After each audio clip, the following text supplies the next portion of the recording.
Hola, bienvenidos a todos a una nueva capacitación de Doppler Academy. Mi nombre es Carolina Di Pietro, soy Content Manager en Doppler y esta es la Academia de Capacitaciones Online y Gratuitas de Doppler. Para aquellos que no conocen Doppler, les cuento que es una herramienta para crear, enviar, medir y optimizar campañas de email marketing. Así que si quieren probar la herramienta, yo les voy a estar indicando la URL para poder crearse una cuenta totalmente gratis a través del chat. Bueno, como les contaba, esta es nuestra academia de capacitaciones para aquellos que es la primera vez que nos visitan o que asisten a uno de nuestros webinars. Todos son gratuitos online y pueden registrarse al que deseen.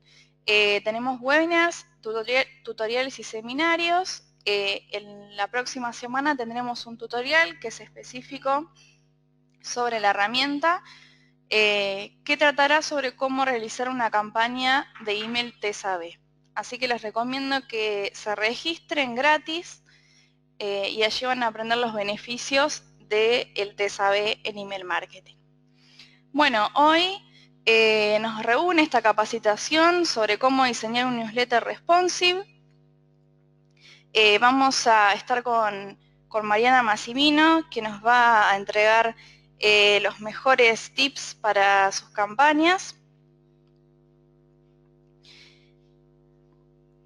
Entre los temas que vamos a ver hoy, tenemos cómo definir jerarquías visuales en su newsletter, cómo organizar los elementos de su boletín de noticias, comprender el comportamiento del email responsive y mantener una coherencia con la identidad de su marca. Bueno, hoy nos acompaña Mariana Massimino, que es Graphic and Web Designer en Making Sense, compañía de desarrollo de software en la que ha participado en los mayores proyectos, entre los cuales se encuentran el sitio web de Doppler y de su academia online, que es Doppler Academy. Con más de 10 años de experiencia en el área de diseño de diferentes empresas, Mariana enfrenta cada proyecto como un desafío que involucra descifrar el qué y el cómo. Bueno, les quiero recordar que pueden hacer todas sus preguntas y comentarios a través del hashtag Doppler Academy en Twitter. Participan por premios de Doppler, que son créditos gratis para utilizar la herramienta. Y también les quiero recordar que este webinar está siendo grabado y que todos van a recibir el video y el artículo resumen de esta capacitación en sus respectivos correos. No los entretengo más, los dejo con Mariana para que puedan aprender a diseñar un newsletter responsive.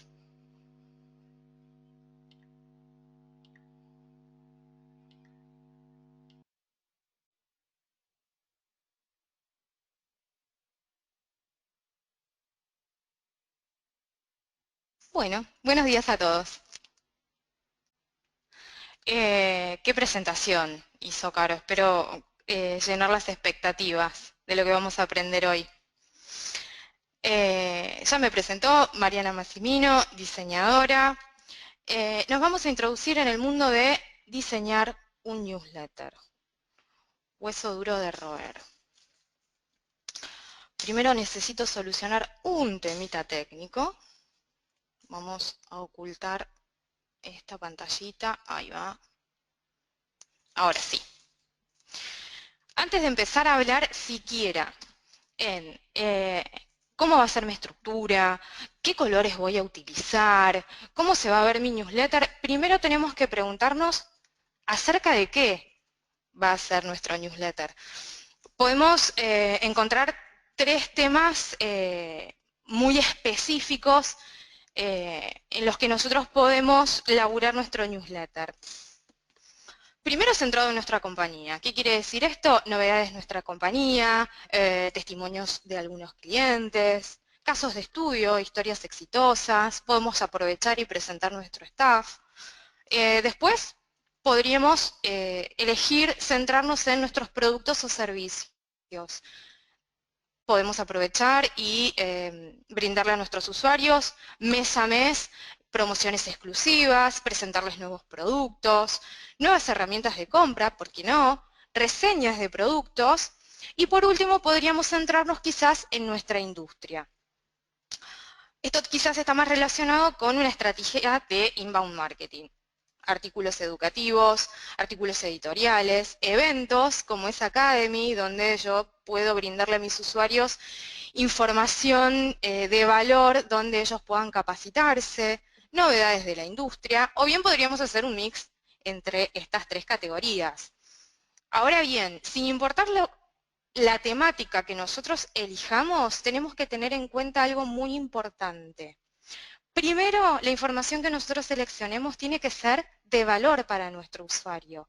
¿Por qué? Porque justamente nuestros usuarios se suscriben a nuestro newsletter, quieren recibirlo, lo esperan mes a mes y no podemos defraudarlos, porque si no, al segundo envío lo que va a suceder es que nuestro usuario se desuscriba. Y además, esta información de valor que nosotros seleccionemos tiene que ser sostenible en el tiempo. Si nosotros elegimos la estrategia de inbound marketing, de capacitar a nuestros usuarios, de darles información de valor, como por ejemplo lo hace Doppler, que de alguna manera educa a sus usuarios y les da info de valor para que ellos puedan explotar su negocio, necesitamos quizás una estructura detrás que pueda generar ese contenido de manera periódica, porque si no, otra vez, al segundo envío, nos podemos encontrar en la situación en la que no tengamos material que enviar. Ahora sí, supongamos que decidimos acerca de qué va a ser nuestro newsletter. Primero, necesitamos priorizar esa información, ordenarla. Al principio asusta un poco y es un poco caótico, porque si ustedes hacen todas las cosas que les gustaría tener en su newsletter, seguramente la lista sea infinita. Ahora, si yo presento una lista infinita a mis usuarios, también se asusten y dejen de leer el newsletter. Entonces, primero priorizar la información. En la cabecera, bueno, ¿qué voy a tener? Seguramente mi marca, ¿no? Yo tengo que saber comunicar que este newsletter lo envía una empresa X y no la competencia. La fecha, si es periódico, quizás alguna línea descriptiva respecto de a qué se dedica mi empresa. ¿Voy a tener una nota destacada? Sí, no, acerca de qué va a ser, bueno, voy a tener un destacado. Sé que voy a tener una nota mucho más importante que las demás. ¿Voy a tener notas secundarias? Sí, no, voy a tener testimonios, voy a tener eventos. De alguna manera lo que necesitamos hacer es tomar todos esos bloques de información y priorizarlos verticalmente. ¿Por qué? Porque lo que va a hacer el usuario es empezar a leer de arriba hacia abajo.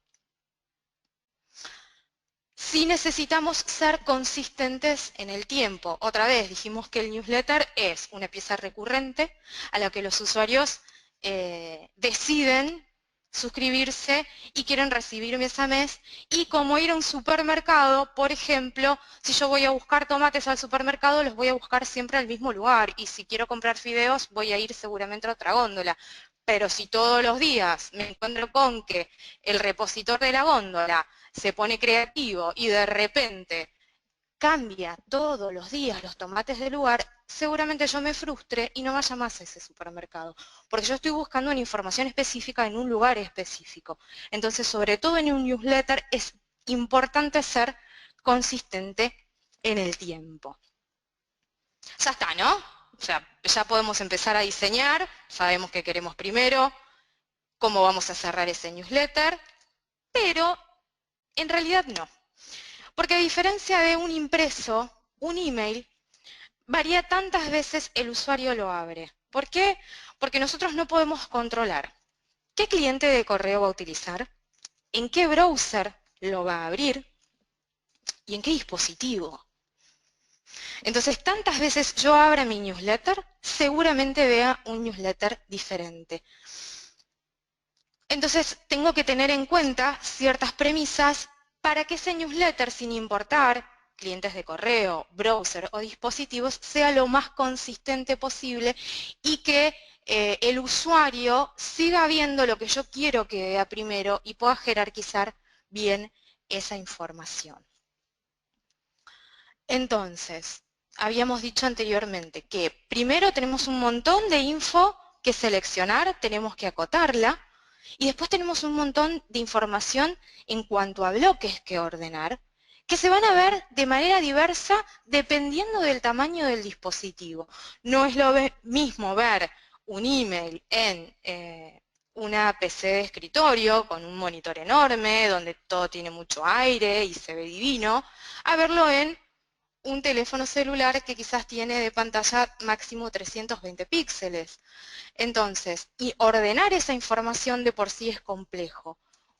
Cuanto más simple sea mi estructura, más fácil va a ser ordenarla. Entonces, primera premisa, simple, limpio y jerarquizado, sobre todo jerarquizado. Ahora pasemos un poquito específicamente a lo que es el comportamiento mobile, que es lo que nos reúne en este webinar en específico. Nosotros tenemos que entender primero que nuestros bloques, todo el espacio que tienen en horizontal, en escritorio, a medida que yo vaya achicando esa pantalla, lo van a recuperar en vertical. ¿Qué quiere decir? Que estos módulos van a empezar a bajar y van a quedar uno debajo del otro. Eso va a significar que yo voy a tener un email mucho más largo y si no controlo esa información en bloques, voy a perder la información y no voy a saber por dónde empezar a leer y por dónde terminar de leer. Entonces, otra vez, cuantos menos elementos tengamos, más sencilla la tarea de ordenar va a ser.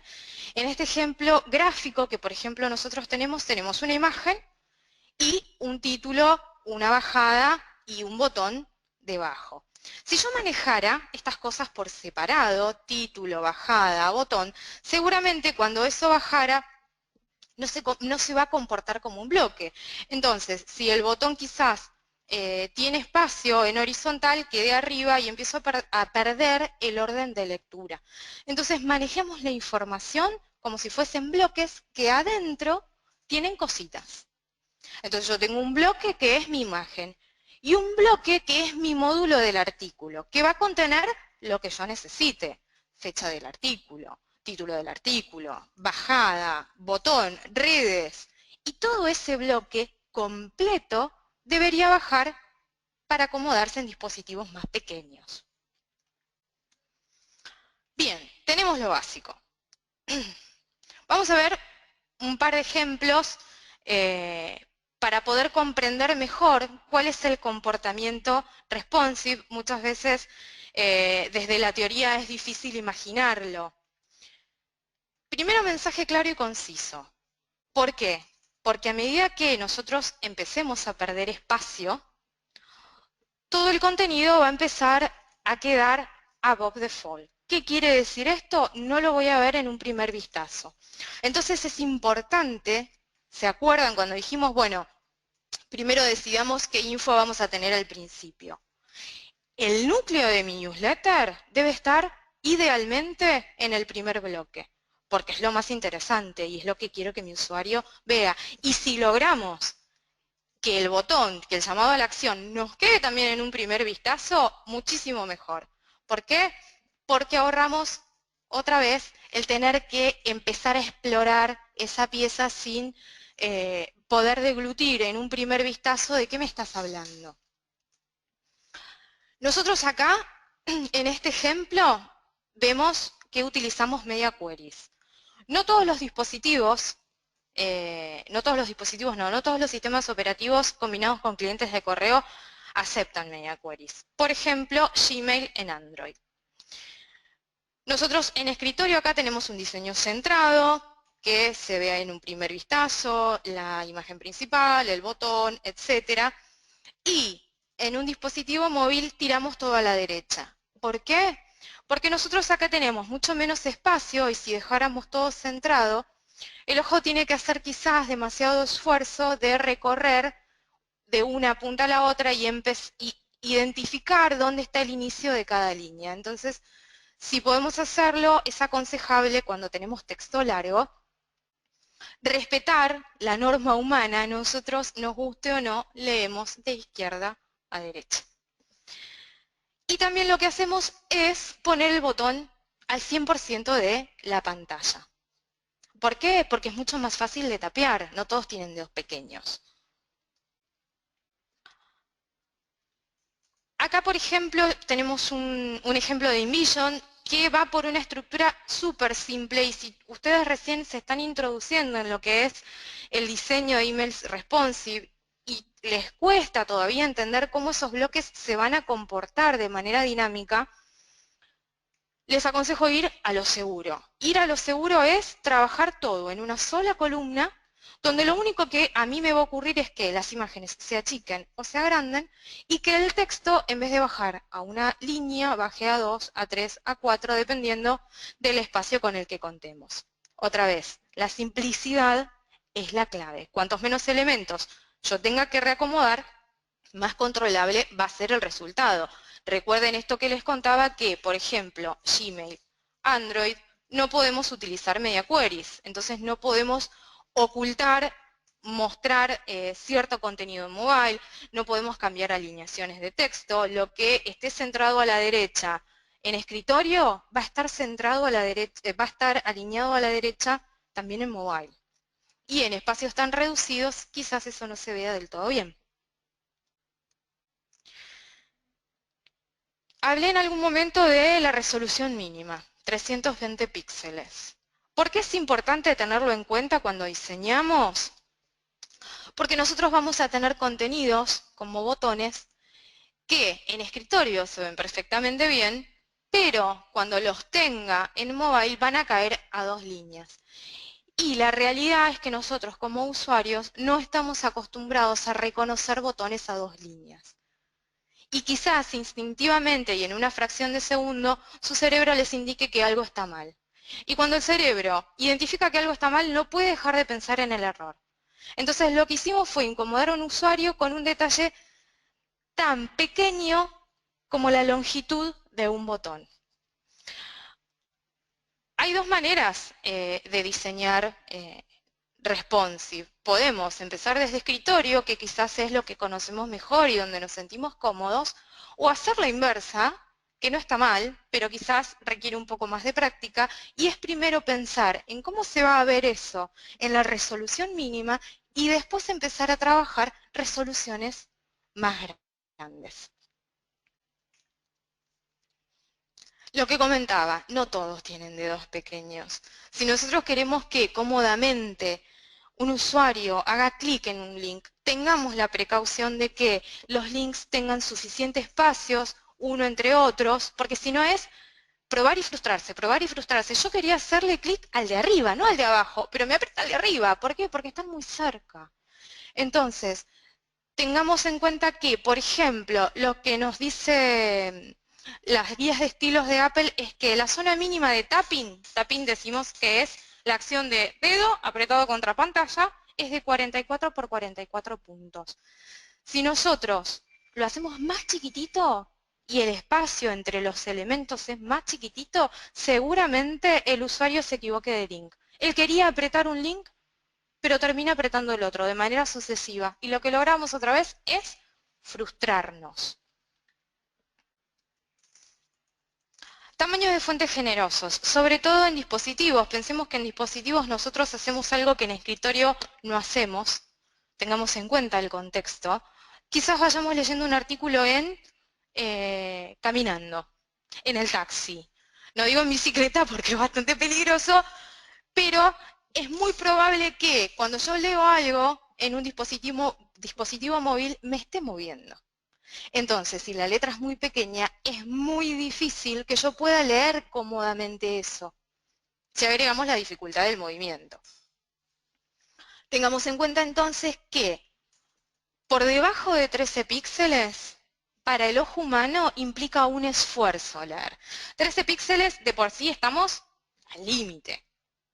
Entonces, si nosotros, por ejemplo, vamos a elegir hacer un newsletter que no tenga links que me lleven a la extensión del artículo, a mi blog, a mi sitio, sino que voy a hacer notas y las voy a desarrollar en mi newsletter, prestemos mucha atención en el cuerpo tipográfico que elegimos para la lectura, porque tiene que ser cómodo. Si yo me tengo que esforzar para leer, seguramente lea la mitad, cierre el newsletter y siga por otra cosa. Bloques identificables. Esto es importantísimo. ¿Por qué? Porque nosotros quizás en escritorio, cuando vemos todo junto, decimos, claro, por ejemplo, veo el de Android y el de YouTube, uno debajo del otro, y me doy cuenta a cuál corresponde el título. Pero si nosotros no tenemos la precaución de dar un aire entre esos bloques, cuando quede uno debajo del otro, con poco espacio para verse, yo tengo que descifrar a cuál corresponde el título. Otra vez, lo que mencionamos acerca de cuando el cerebro detecta un error. No puede dejar de pensar que ahí hay algo que está mal. Como un pajarito que te pica la cabeza y te dice eso está mal, eso está mal, eso está mal, y vos no podés dejar de ver el error y dejas de concentrarte en lo que te interesa. O sea, habías suscrito un newsletter porque querías informarte acerca de algo. Entonces, tengamos la precaución siempre de generar bloques y que esos bloques sean identificables. El uso de aire es una herramienta. Podemos utilizar también filetes divisores, líneas divisoras, bloques de color, tamaños de cuerpo de fuente más importantes. Hay muchos recursos que a nosotros nos ayudan a separar un bloque de información del otro. Pero en definitiva, lo que es importante es que yo a simple vista pueda identificar esos bloques de información y después poder decodificar el contenido. Yo primero identifico el bloque y después empiezo a leer. Hablamos de un poquito cómo estructurar estos bloques. Podemos usar media queries, no, etcétera. Quizás la mayoría se están preguntando, bueno, pero yo ¿cómo codifico todo esto? ¿Cómo le digo a mi HTML que tiene que hacer esto? Bueno, bien.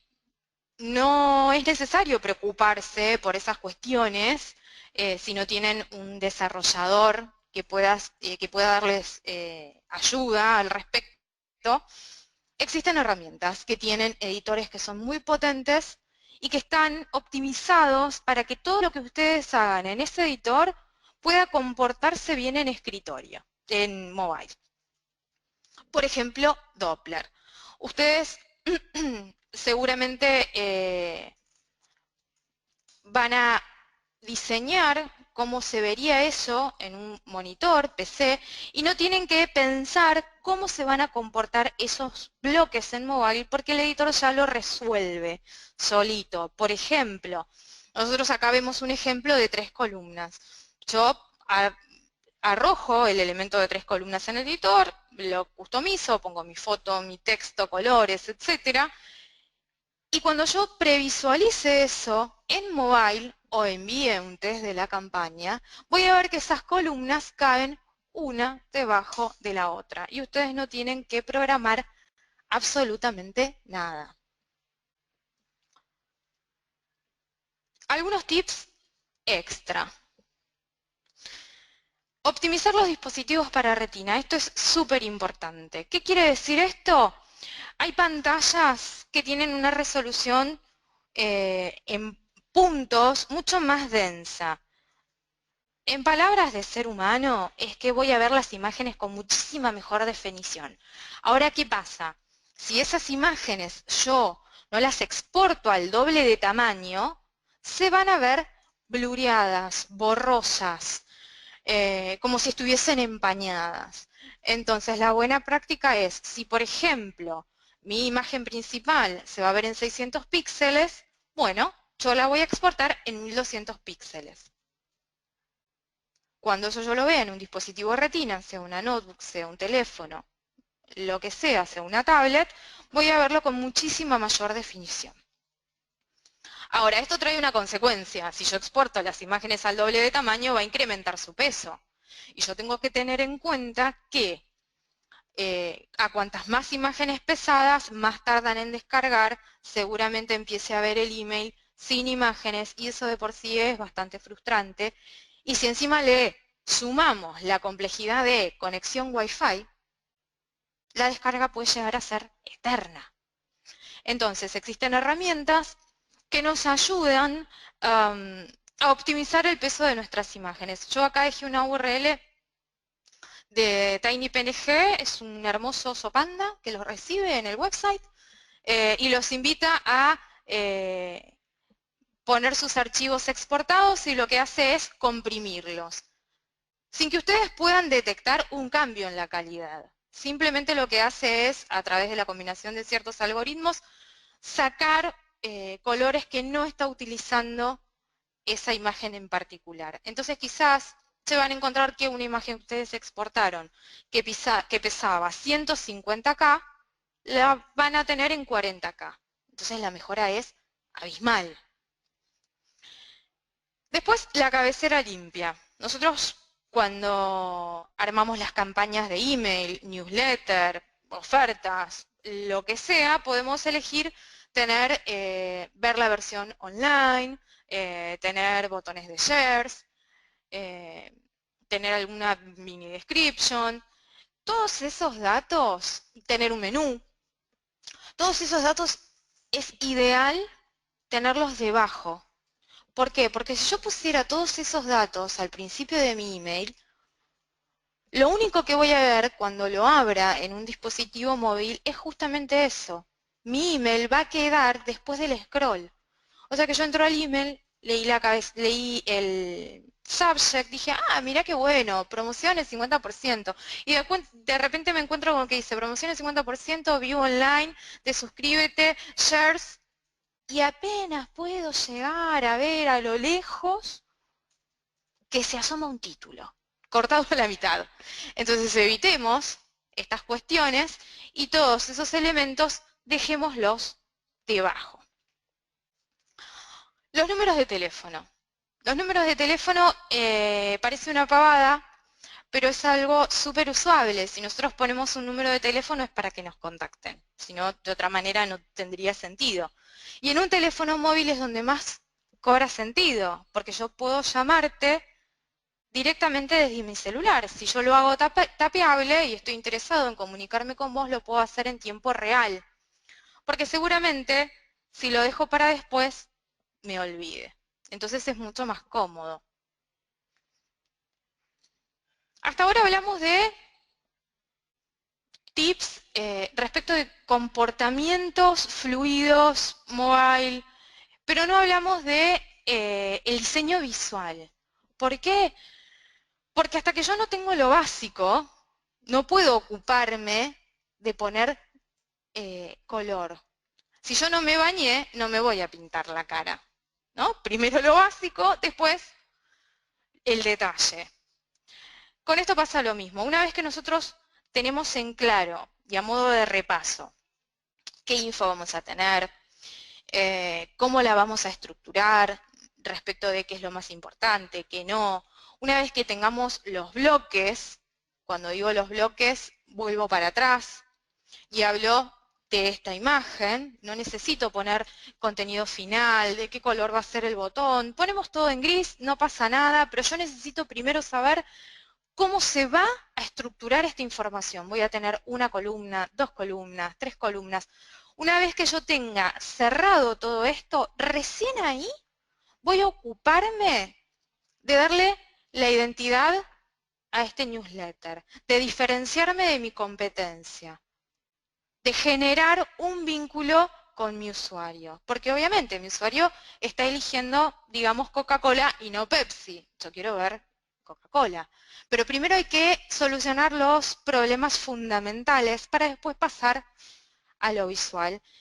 Si bien este webinar no es acerca de diseño visual, sí me permito darles algunos pequeños tips que tienen que ver con ser consistente a lo largo de todos los envíos. Otra vez dijimos que era una pieza de envío frecuente. Yo estoy esperando recibir eso y empiezo a generar un vínculo con esa pieza y me siento de alguna manera reconocido ahí.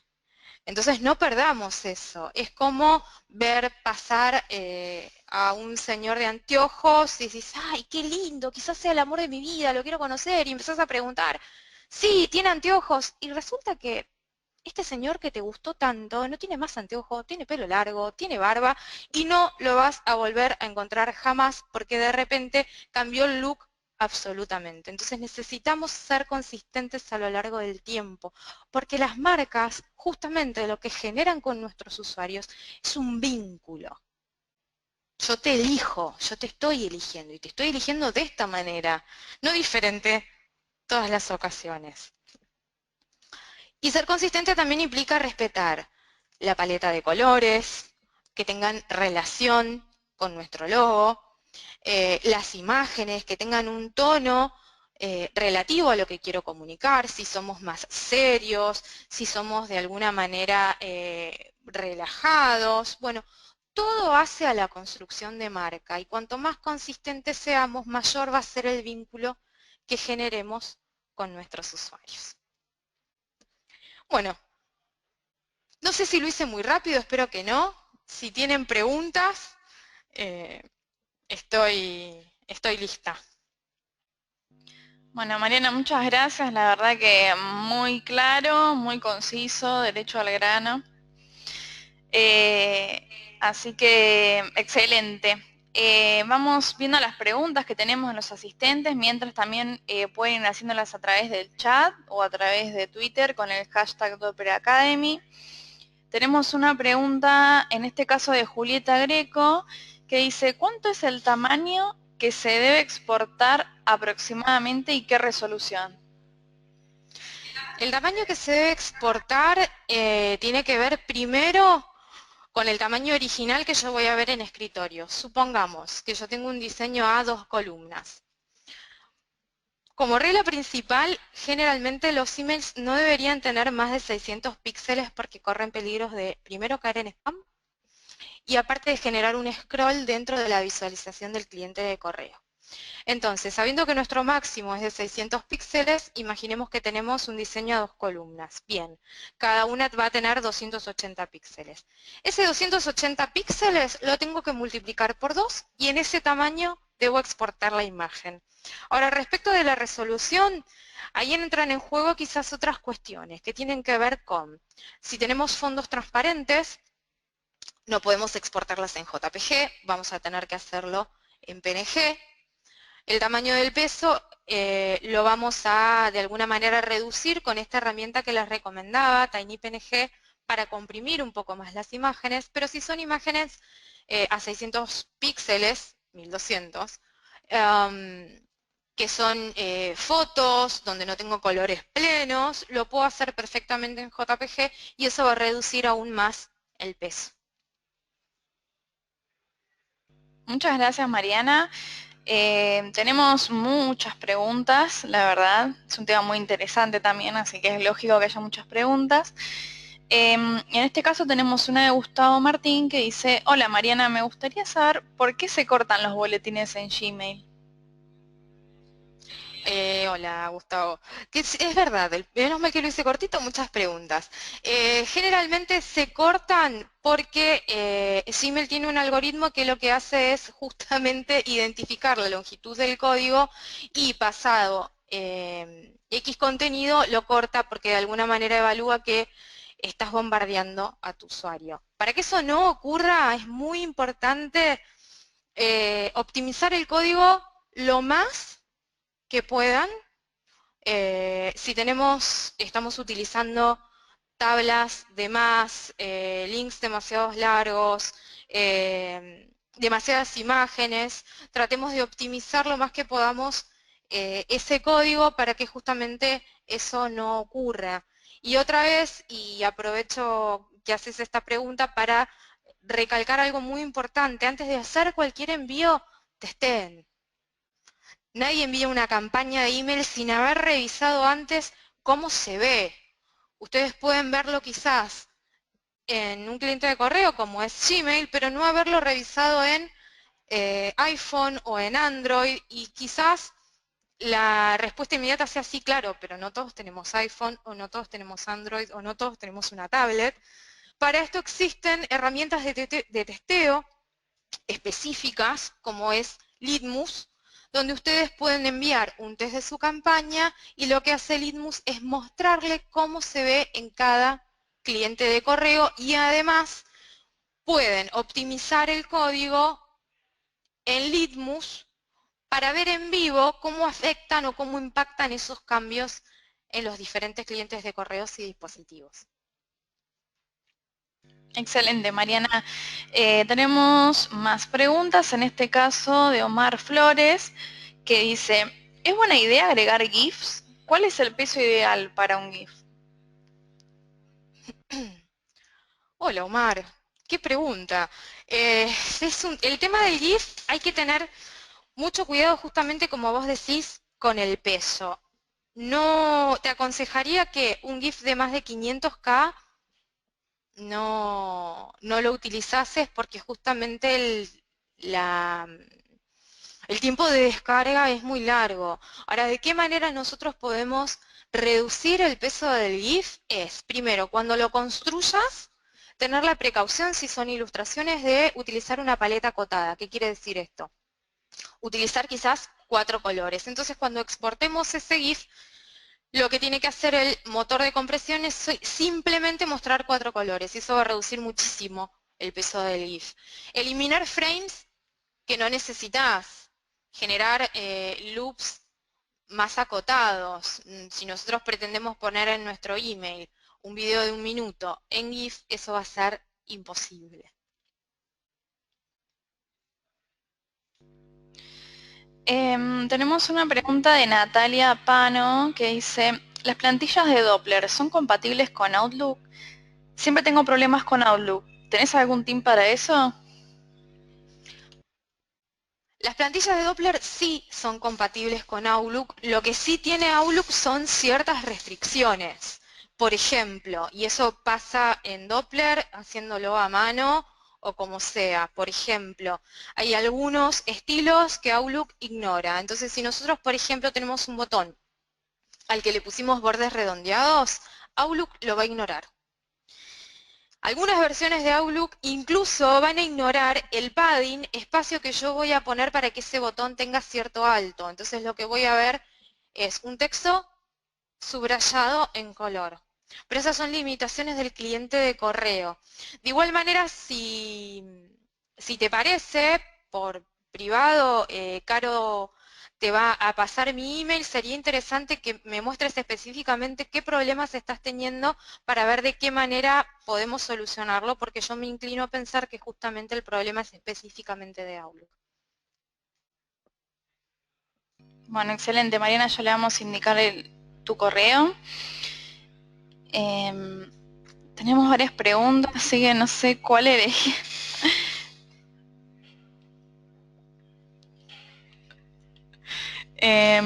A ver. Bueno, en este caso hay una pregunta de Leandro López que dice, ¿es posible manejar interlineados en las plantillas responsive de Doppler? Interlineados, no todavía, pero es una funcionalidad que está contemplada. Nosotros lo que estamos haciendo ahora es hacer un cálculo de interlineado ideal en porcentajes. ¿Qué quiere decir esto? Que sin importar el tamaño de letra que vos uses, eso se va a traducir de un porcentaje a píxeles. Bueno, acá tenemos un piropo al principio y después una pregunta de José Carlos Martínez que dice, una brillante exposición. ¿Me puedes dar otra vez el nombre de la herramienta para reducir las imágenes? Gracias. Por supuesto. No sé si ven mi slide ahí. Puedes copiarlo de ahí. Te va a permitir comprimir tanto JPG como PNG.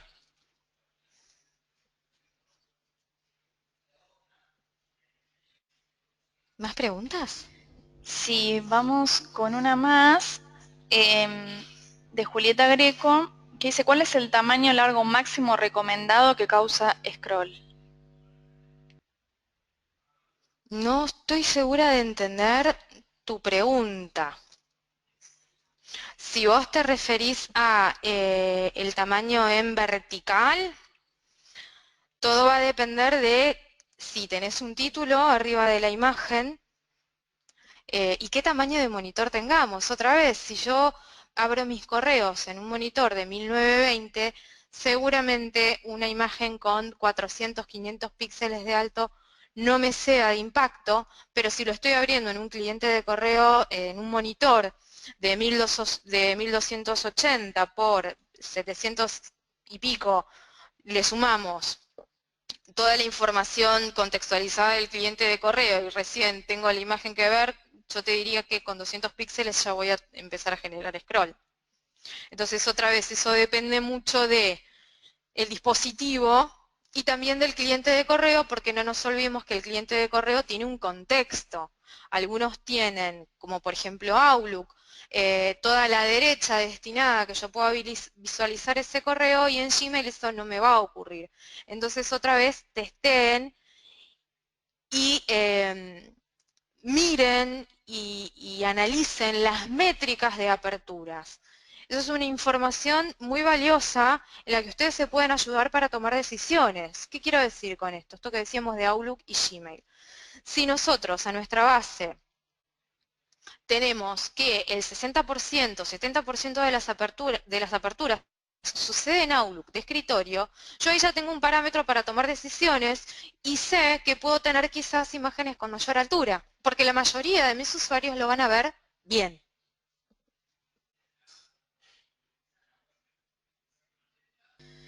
Bueno, Mariana, vamos a hacer las últimas preguntas, porque la verdad que Mariana se ha lucido en este webinar, así que no le vamos a exigir mucho más. Bueno, tenemos una pregunta de Lucas Verazadi.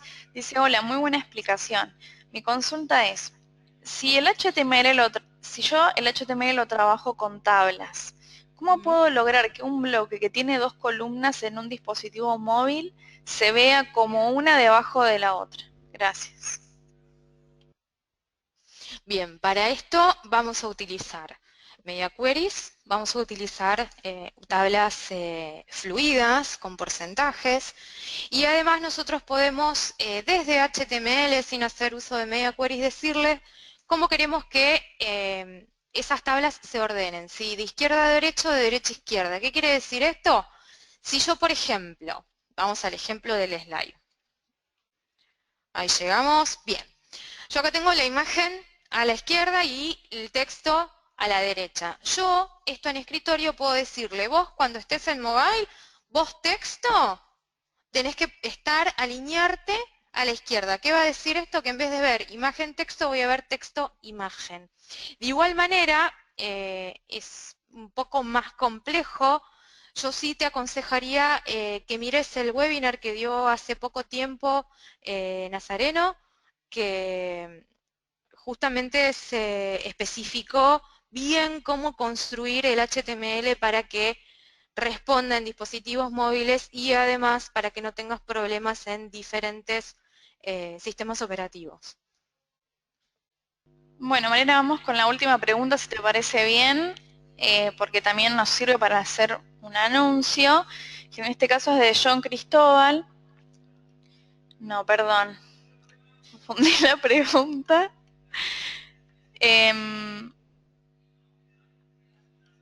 Bueno, no recuerdo muy bien cuál era porque van subiendo las preguntas, pero decía si podía crear una plantilla o personalizar una plantilla en Doppler y luego tenerla guardada para poder utilizarla nuevamente. Bueno, bien. Sí, no todavía, pero sí vas a poder. En aproximadamente 2 semanas nosotros esperamos tener esta mejora en la aplicación que tiene que ver con una sección de mis templates. ¿Qué quiere decir esto? Que se van a poder generar todas las plantillas privadas que necesiten, replicarlas, ajustarlas y en base a esas plantillas hacer sus campañas y envíos sucesivos. Bueno, eso es una buena noticia para todos los usuarios porque había muchos que lo pedían, así que cumplimos su deseo y pronto lo tendrán disponible en la herramienta para utilizar. Bueno, te agradecemos mucho, Mariana, por compartir este tiempo con nosotros, por hacerte este lugarcito para poder dar el webinar. No, por favor, para mí fue un placer. Espero les haya sido de utilidad. Y obviamente si fui muy rápido o después de finalizado el webinar se les plantean inquietudes, me pueden contactar vía Twitter con cualquiera de sus consultas. Yo voy a intentar contestarlas todas y ayudarlos en este nuevo mundo de emails responsive. Bueno, así que ya saben, pueden consultarla a Mariana en su Twitter, @dcbcorta_Mariana. Estuvimos tuiteando, mencionándola, así que pueden revisar nuestro Twitter y allí van a encontrar su perfil. Les recuerdo, porque había muchos que estaban consultando a través del chat, que este webinar fue grabado y que todos van a recibir el video en sus respectivos correos a partir del día de mañana. También van a recibir un artículo resumen de toda la capacitación y la presentación de Mariana, nuestra oradora, para que la puedan repasar cuando lo deseen. Les agradecemos muchísimo por compartir este webinar con nosotros y los esperamos la próxima semana, el miércoles que viene, en el tutorial sobre campañas de email test AB. Muchas gracias a todos y será hasta la próxima.